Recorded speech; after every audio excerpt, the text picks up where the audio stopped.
کہ جب anchor person نے ان سے یہ سوال پوچھا کامران شاہد نے کہ یہ بتائیں کہ 9 مئی کے جو حملے تھے وہ تو چلیں جی کروا لیے، یہ سب کچھ لوگوں کو سکھا لیا، ہیومن شیلڈ بھی بن گئی، گرفتاری سے وقتی طور پہ بھی بچ گئے، لیکن اس کے پیچھے جو اصل مضمون مقاصد تھے وہ کیا تھے، اصل مقصد کیا تھا؟ تو اس کا جواب دیتے ہوئے انہوں نے کہا کہ جنرل عاصم منیر کو عہدے سے ہٹانا اس کا اصل مقصد تھا، کہ جنرل عاصم منیر کے اوپر اتنے گندے اور بھدے الزامات لگائے جائیں اور یہ ساری جو ناکامی ہے، یہ جو سارا 9 مئی کا واقعہ ہوا ہوگا، اس کے بعد جنرل عاصم منیر جو ہیں وہ ان کو عہدے سے ہٹا دیا جائے گا۔ اور یہ ہے جی پوائنٹ نمبر 9، یعنی جو میں ابھی آپ کو بتا رہی ہوں۔ اور انہوں نے کہا کہ تمام واقعے کی منصوبہ بندی چیئرمین پی ٹی آئی کی زیر صدارت زمان پارک میں ہوئی تھی۔ مزید انہوں نے کہا کہ موجودہ صورتحال کے ذمہ دار جو ہیں وہ خود عمران خان ہیں، اور 9 میں ایک شرمناک سانحہ ہے جس کی جتنی بھی مذمت کی جائے کم ہے۔ اچھا، اب پوائنٹ نمبر 10 پہ چلتے ہیں۔ انہوں نے الزام لگایا کہ چیئرمین پی ٹی آئی جو ہیں وہ ریاست مخالف بیانیے کو نہ صرف سپورٹ کرتے تھے بلکہ انہوں نے ہی فوج سے ٹکراؤ کی پالیسی کی قیادت کرتے ہوئے اجلاسوں میں جب وہ بات ہوتی تھی، یعنی ہمارے جو جلسے جلوس ہوتے تھے پی ٹی آئی کے، تو انہوں نے کہا کہ اس میں وہ گرفتاری کی صورت میں ریاستی اداروں پر حملہ آور ہونے کی ہدایات جو ہیں وہ کھلے عام دیا کرتے تھے، اور انہوں نے کہا کہ میں نے تحریک انصاف اور سیاست کو خیر آباد کہہ دیا ہے۔ انہوں نے الزامات لگاتے ہوئے جو ہے وہ صدر عارف علوی کا نام بھی اس میں دیا ہے۔ انہوں نے کہا کہ جو صدر عارف علوی ہیں وہ یہ پوری سازش بنانے میں خان صاحب کے ساتھ پیش تھے۔ تو سوال یہ پیدا ہوتا ہے کہ اس وقت جو ہمارے صدر ہیں کیا ان کے خلاف کوئی ایکشن لیا جائے گا، کیا ان کے خلاف ادارے کوئی انویسٹیگیشن کریں گے؟ اور یہ تو کنفرم ہے کہ جی آنے والے دن ان کے لیے بہت مشکل ہونے والے ہیں۔ اچھا جی، اب میں آپ کو عثمان ڈار کے کچھ بیانات سنوانا چاہتی ہوں کہ ماضی میں وہ کس طرح کی باتیں کرتے رہے ہیں اور ان کی والدہ کا کیا بیان آیا۔ ذرا سنیے کہ عثمان ڈار جو ہیں وہ کیا کہا کرتے تھے۔ پہنچ کے رہیں گے اب اسلام آباد، ہر حال میں پہنچیں گے۔ ابھی میں آپ کو ان کا ایک ویڈیو بیان سنواتی ہوں جس میں وہ عمران ریاض خان کے ساتھ کھڑے ہیں اور وہ کہہ رہے ہیں کہ غور سے سن لو، اگر ہمیں پکڑ کے لے جا سکتے ہو تو گرفتار کر کے دکھاؤ، اور یہ اسٹیبلشمنٹ ہمارے اداروں کو، ہمارے پولیس کے اداروں کو یہ دھمکیاں لگایا کرتے تھے۔ کیا کہتے تھے ذرا یہ سنیے۔ کھول کر سن لو، اگر پکڑ سکتے ہو، اتنی جرأت ہے تو پھر پکڑ کے دکھاؤ۔ پھر اچھا اس کے بعد آپ یہ دیکھیے کہ میں آپ کو ان کے جو بھائی ہیں جی عمر ڈار، ان کا ایک ویڈیو بیان دکھانا چاہتی ہوں جس میں وہ ہاتھ میں پلیٹیں پکڑ کر کہا کرتے تھے کہ جناب جس طرح میں یہاں پلیٹ توڑ رہا ہوں اس طرح آپ لوگ باہر نکلیے اور ان تمام جو ادارے کے لوگ ہیں ان کی ہڈیاں توڑ دیجئے۔ کیا کہتے تھے ذرا سنیے، اور پھر میں آپ کو یہ کیوں سنوا رہی ہوں کہ ذرا دیکھیے کہ بدتمیزی کی انتہا ان کے کس عروج پہ پہنچی ہوئی تھی۔ پھر میں آپ کو ان کی والدہ دکھاؤں گی تو آپ کہیں گے کہ واقعی یہ ان کی والدہ ہیں۔ ذرا دیکھیے۔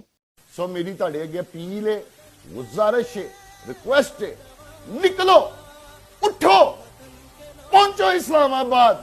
روز روز ایہو جہا لیڈر نہیں جو ملنا، پہنچو اسلام آباد اور جواب دیو نہ چوراں ڈاکواں نو تے امریکی ایجنٹاں نو، اے امریکی پٹھواں نو جواب دیو، اور اسلام آباد پہنچ کے این امریکی پٹھواں دا، آصف زرداری دا، نواز شریف دا، مولانا فضل الرحمان دا، اینا دا لک پن دیو تھے پہنچ کے۔ اور وہ لک پتہ ہے کس طرح پننا ہے؟ وہ لک پننا میں تساں انو دیکھو، این جینا دا لک پن دیو۔ اچھا، اب میں آپ کو عثمان ڈار کا ایک اور بیان دکھانا چاہتی ہوں جس میں ہاتھ کے اندر سریا پکڑ کر متکبرانہ انداز میں کس طرح سے یہ اداروں کے خلاف اکساتے تھے اور کیا کہا کرتے تھے، ذرا خود ہی سن لیجئے۔ ہائی کورٹ میں یہ سریا ملا ہے، اتفاق فاؤنڈری کا یہ لوہے کا بنا ہوا سریا جو خواجہ آصف کی گردن سے آج پاکستان تحریک انصاف نے نکال دیا۔ اچھا، پھر اس کے بعد یہ جو دونوں بھائی ہیں یہ گرفتار بھی ہوئے، اور پھر جب ان کا سافٹ ویئر اپڈیٹ ہوا کامیابی کے ساتھ، تو سافٹ ویئر اپڈیٹ ہونے کے بعد جو ان کی حالتیں ہو گئیں جو اس وقت سکرین کے اوپر آپ کو نظر آ رہی ہیں، بیفور اینڈ آفٹر کا فرق آپ کے سامنے ہے۔ اچھا، اب جب سے جو عثمان ڈار ہیں انہوں نے یہ بیان دیا ہے تب سے ان کی جو والدہ صاحبہ ہیں وہ منظر عام پر آئی ہیں، اور انہوں نے بڑی خطرناک قسم کی جو دھمکیاں ہیں وہ دی ہیں، اور وہ کہہ رہی ہیں اداروں کو، اور خاص طور پہ خواجہ آصف کا تو نام ایک وہ ویسے لے رہی ہیں نا کہ خواجہ آصف آؤ میرا مقابلہ کرو، اور وہ کہہ رہی ہیں کہ میں خود سیاست میں آؤں گی اور دیکھتی ہوں کہ کون مجھے ہراتا ہے۔ کیا کہہ رہی ہیں ان کے والدہ صاحبہ، اور ذرا ان کا لہجہ نوٹ کیجئے۔ ہیو اے لک۔ جو تم چاہتے تھے وہ تم نے عثمان ڈار کو گن پوائنٹ پہ رکھ کر اپنے مقاصد کو پورا کیا ہے. سیاست عثمان ڈار نے چھوڑی ہے, اس کی والدہ نے نہیں. اب تیرا مقابلہ میں کروں گی سیاست میں, اور میرا چیلنج ہے تمہیں کہ تم میدان میں آؤ اور دیکھو کہ تمہارے شیر کا میں کیا اثر کرتی ہوں. تم نے جو تم چاہتے تھے وہ تو نے تو کر دیا ہے. میرا پہلے بھی ویڈیو پیغام تھا کہ میں عمران خان کے ساتھ ڈٹی ہوئی ہوں اور ڈٹی رہوں گی. سیاست میں نے نہیں چھوڑی. اب میدان میں آؤ تو دیکھو کیا ہوتا ہے. جی تو جناب, آپ نے ان کی والدہ کی کہانی بھی سن لی ہے کہ کیا ان کی والدہ صاحبہ جو ہیں وہ فرما رہی ہیں. اور اب میں آپ کے سامنے ایک ویڈیو پلے کرنے جا رہی ہوں جو انٹرویو کے دوران انہوں نے کہا کہ حماد اظہر, مراد سعید, اعظم سواتی اور فروخ حبیب جو ہیں وہ تشدد پسند گروپ تھے, جن کے ساتھ خان صاحب کی اصل دوستی تھی, جن کے ساتھ ان کا مائنڈ سیٹ ملتا تھا. میں اور آپ ذرا اکٹھے یہ ویڈیو دیکھتے ہیں. مارچ جنرل عاصم کی تعیناتی روکنے کے لیے کیا تھا عمران خان نے. آف کورس وہ ایک تعیناتی کو بھی روکنا تھا, پھر وہ سارا ایک پورا مائنڈ سیٹ چلتا آ رہا تھا. اور وہ جو بات نہیں ہے کہ آپ ایک ملک کے آرمی چیف کا جس کا ایک بڑا امپورٹنٹ پوسٹ ہے, سینسٹیو پوسٹ ہے, اس کو کنٹروورشل کر دیں. دیکھیے ایک تاثر آپ کو بدقسمتی نہیں ہے, بڑا لیڈر عمران خان. میرا خیال ہے کہ عمران خان صاحب کو شاید انسٹیٹیوشن کے اندر سے کوئی انفارمیشن تھی, یا کوئی ایسی ہو سکتا ہو کہ لانگ مارچ کرنے سے جنرل عاصم منیر جو ہیں وہ نہیں لگائے جائیں گے یا ہٹا دیے جائیں گے, یا جو بھی ایک تھا. ایکسپیکٹڈ تو تھا خان صاحب نے گرفتار ہونا ہے, اور ورکر بھی جیسے میں نے آپ کو کہا خالے اکٹھے ہو جاتے تھے زمان پاک کے باہر, تو یہ نہیں پتا تھا کب گرفتار ہونا ہے. وہ ہوئے 9 مئی کو جا کے, اور 9 مئی کو جب گرفتاری ان کی ہوتی ہے, اور وہ جو ایک بار بار ودن پارٹی بات کر رہے تھے, جیسے میں نے آپ سے بات کی ہے مراد سعید کو لے کے, اعظم سواتی صاحب کو لے کے, باقی دیگر جو رہنما تھے اس طرح, تو وہ مائنڈ سیٹ جو اس بات پہ یقین رکھتا تھا کہ اگر ہمیں اداروں کے اوپر حملہ آور ہونا تک جانا, اٹیک کرنا یا ان کے انسٹالیشنز پہ حملہ کرنا پڑتا ہے, تو اس سے دباؤ کریٹ ہو سکتا ہے. اچھا, اب ان کا یہ ذرا کلپ دیکھیے جس میں وہ بتا رہے ہیں کہ جی ایچ کیو کے اوپر جو حملہ کیا گیا تھا, جو اتنے منظم طریقے سے حملہ کیا گیا تھا, اس کا مقصد اصل میں کیا تھا. کیا کہہ رہے ہیں ذرا سنیے. میں نے جیسے آپ کو کہا ہے کہ 2 طرح کا مائنڈ سیٹ یا 2 طرح کے گروپ کی میں بات کر رہا ہوں. پہلے میں اپنی بات کرتا ہوں سیالکوٹ کی. میرے حلقے میں کنٹونمنٹ ہے, سیالکوٹ شہر میں کینٹ ہے. سیالکوٹ میں 5-7 ہزار لوگ گھنٹہ گھر چوک تک جاتے ہیں. 200 میٹر کے اوپر بھی کینٹ کا ایریا نہیں ہے, اتنے قریب تھے, لیکن لوگ جانا چاہتے تھے وہاں. میرے بھائی عمر ڈار نے انہیں روکا, ہم نے بزدلی کے نعرے بھی سنے, سب کچھ سنا, لیکن کنٹونمنٹ کے اندر نہیں جانے دیا. ذمہ داری کا مظاہرہ کیا.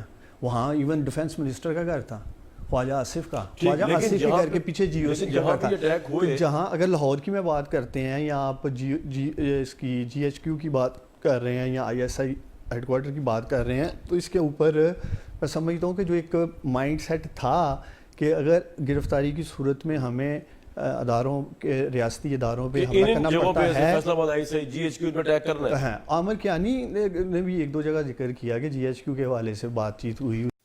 اچھا, آپ ذرا یہ سنیے کہ وہ کیا فرما رہے ہیں کہ 9 مئی کا جو واقعہ ہے وہ ایگزیکٹلی کیوں, کب, کیسے پیش آیا تھا, اور کیسے جو ہے وہ زمان پارک کے باہر جو ہے حلوہ پوریاں بانٹی جاتی تھیں لوگوں کو, جو بریانی کی پلیٹوں کے تانے دیتے ہیں پٹواریوں کو. ذرا سنیے کیا کہہ رہے ہیں. زمان پاک کے باہر افطاریاں جو آپ کہہ رہے ہیں کہ 9 مئی کی طرف گیا, اور اینٹی اسٹیبلشمنٹ بیانیاں عمران صاحب بنا رہے تھے. وہی ایک تسلسل چل رہا تھا.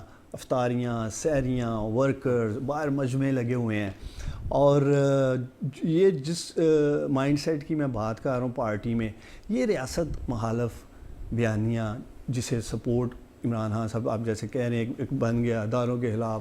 آپ بتائیں نا, عمران خان سپورٹ کرتے تھے اس بیانیے کو؟ آف کورس انہوں نے بنایا تھا. اس بیانیے کو, ریاست مخالف بیانیے کو ہی تو سپورٹ کر رہے تھے. اور اب ذرا سنیے کہ وہ سیاست سے علیحدگی کا اعلان کر رہے ہیں. ہیو اے لک. میں تو وہی بات ابھی کرنے لگا تھا, یا جس کے لیے خاص آپ کے گھر تشریف لایا تھا. میں نے نا بڑا سوچا ہے خاص طور پہ پچھلے 1-1.5 ماہ میں, اور میں اس نتیجے پہ پہنچا کہ میں اس بیانیے کو, تحریک انصاف کے, جو ریاست مخالف بیانیاں چل رہے ہیں یا فوج مخالف بیانیاں چل رہے ہیں, آپ کے بھی ٹی وی پروگرامز میں آپ بہت دفعہ اس بات پہ کہتے رہے ہیں, اور آپ نے دیکھا میں نے خیر کبھی آپ کے ساتھ اس ایشو کے اوپر افواج پاکستان کے ہارش آرگومنٹ نہیں کیا. میرے لیے اس بیانیے کے ساتھ چلنا مشکل ہے, اور نہ ہی میں اس چیز کے لیے آیا ہوں پالیٹکس میں. اور میں نے فیصلہ یہی کیا ہے کہ پاکستان تحریک انصاف اور سیاست دونوں کو خیر بات کہہ دو. جی تو جناب آپ نے سن لیا, اور اب کہنے والے یہ کہتے ہیں کہ بہت جلد آپ فاروق حبیب کے بھی اس طرح کے بیانات سنیں گے, اور بہت جلد آپ شیخ رشید کے بھی اس طرح کے بیانات سنیں گے. مگر میں ہمیشہ سے کہتی آئی ہوں کہ اب پچھتائے کیا ہوت جب چڑیاں چگ گئیں کھیت. It's useless to try اور سپلٹ ملک. اور بات یہ ہے کہ آپ لوگ کیا سوچتے سمجھتے ہیں؟ اب پی ٹی آئی والے اسے ایک نیا رنگ دے رہے ہیں. پی ٹی آئی کے جو حضرات ہیں وہ یہ کہہ رہے ہیں کہ اصل میں جو عثمان ڈار ہیں ان کے اوپر اتنا زیادہ تشدد کیا گیا ہے کہ انہیں مجبوراً یہ سب کچھ کہنا پڑا ہے. تو اگر مجبوراً کہنا پڑتا تو وہ پریس کانفرنس کرتے جیسے باقی لوگوں نے کہا, اور سیاست تو وہ ویسے ہی چھوڑ چکے ہیں, علیحدگی کا اعلان کر چکے ہیں, تو وہ اتنا بھی کہہ سکتے تھے کہ میں سیاست سے علیحدگی کا اعلان کرتا ہوں. پھر یہ ایکٹنگ تو کم از کم انہوں نے نہیں کی, کم از کم کھلے عام آ کر انہوں نے دبنگ سٹائل میں بات کی ہے. جبکہ عمران ریاض خان ٹکر کے لوگ جو ہیں وہ ٹکر گئے ہیں اور ٹکڑے ٹکڑے ہو گئے ہیں.